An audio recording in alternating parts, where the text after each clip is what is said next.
acontece? A gente não tem uma lei que fala agente político é isso, mas agora a gente tem disso, é a Constituição que ela fala, olha, que ela fala que são agentes políticos, prefeito, secretário, ministro, governador. Então, primeiro escalão. Beleza, ok, daí você fala, beleza. A Constituição também fala assim, também tem aquela questão, juiz é agente político ou não, Ministério Público é agente político ou não, mas assim, vamos superar essa ideia, bem? Então, vamos superar essa ideia. Então, quem que é agente político? Ela é agente político? Bom, agente político, ela tem que ter, tem que respeitar os contornos da Constituição, então, é agente político, secretário, prefeito, etc.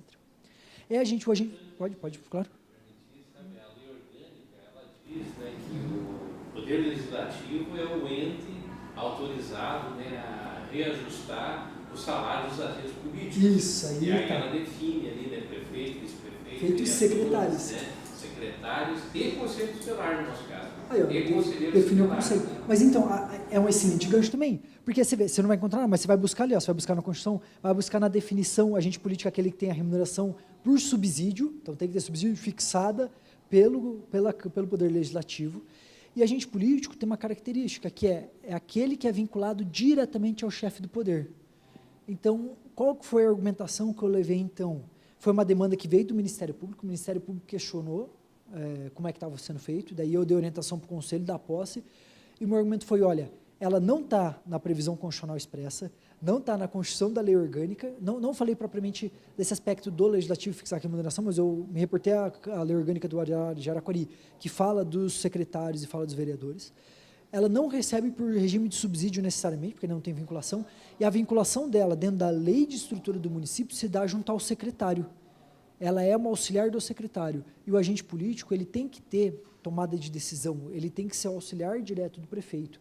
Por quê? Porque o agente político é aquele que toma decisão macro. Então, os contornos são esses, regime de subsídio, a fixação pelo Poder Legislativo, muito bem lembrado, e a questão de você ter a previsão constitucional ou na lei orgânica apontando isso. A doutrina, quando ela fixa, ela fala, olha, são os titulares dos cargos estruturais da organização política, né? Ocupantes dos cargos que compõem o arcabouço constitucional do Estado, portanto, esquema fundamental do poder, só funções de formadores da vontade superior do Estado. Aí você fala, uau, o que isso significa? É o cara que toma decisão, beleza, todo mundo toma decisão, que tipo de decisão?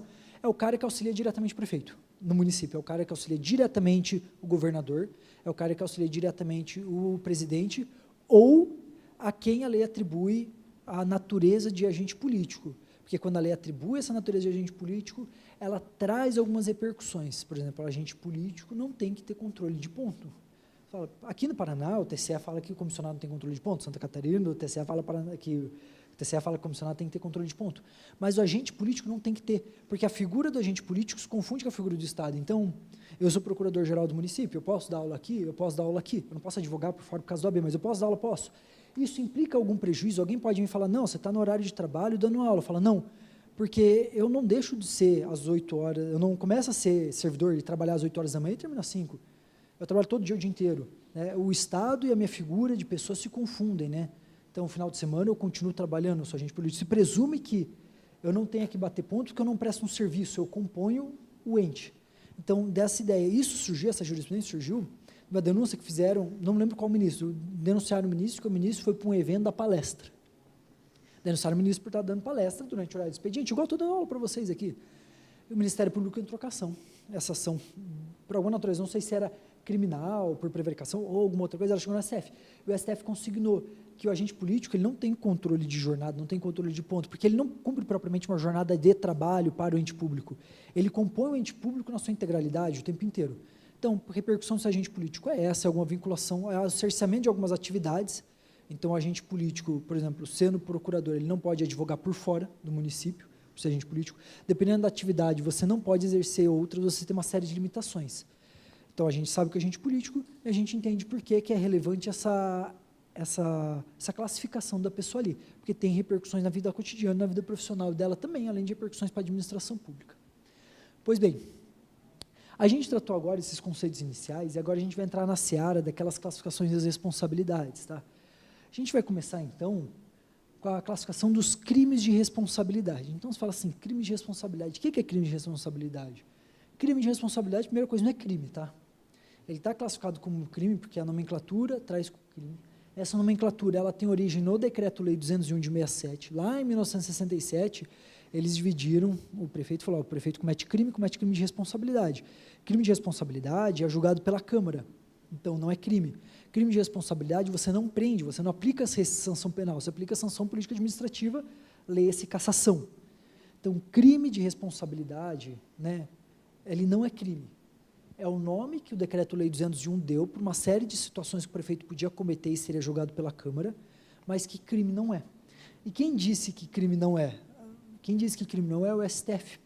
Então, o STF, lá em 95, ele falou, olha, o Decreto-Lei 201, quando ele traz no artigo 4, uma série de situações, uma série de atos que o prefeito, se cometer, vai ser apenado com cassação por julgamento da Câmara, na verdade, ele não fez crime, né? Essas infrações, elas são político-administrativas.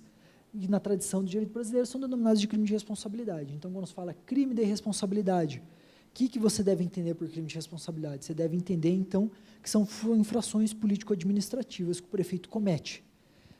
Essas questões de nomenclatura são ruins, porque você também vai observar que muitas vezes chama de crime de responsabilidade uma série de tipos penais próprios do servidor público. 314, eu acho, 326, se não me engano. Vai falar, são crimes de responsabilidade. Na verdade, é uma outra nomenclatura dentro de uma outra classificação, tá? Mas para essa classificação aqui, o que importa saber? Crime de responsabilidade versus crime comum. Crime de responsabilidade, na verdade, não é crime, é só uma infração político-administrativa. Ou seja, é uma série de ações que o prefeito, se fizer, vai ser julgado pela Câmara e vai ter como penalidade a cassação, ok? Isso está onde? No Decreto-Lei 201 de 67, lá de antigamente. E por isso que se mantém essa nomenclatura. O Código Penal, então, como eu acabei de falar, ele traz no 513, ó, até o 518, procedimentos a serem aplicados nos crimes de responsabilidade, o Código de Processo Penal, perdão. Quando ele fala crimes de responsabilidade dos funcionários públicos, ele está se separando nesses crimes funcionais, 312 e 326. Então, você vê, crime de responsabilidade, no primeiro momento, o que é? Infração político-administrativa, previsto no artigo 4 do Decreto-Lei 201 de 67, cometido pelo prefeito e julgado pela Câmara, que sujeita ele à pena de cassação. Ponto. Crime de responsabilidade também, você tem uma remissão do Código de Processo Penal que fala que os crimes funcionais do Código Penal são crimes de responsabilidade. Esses sim são crimes.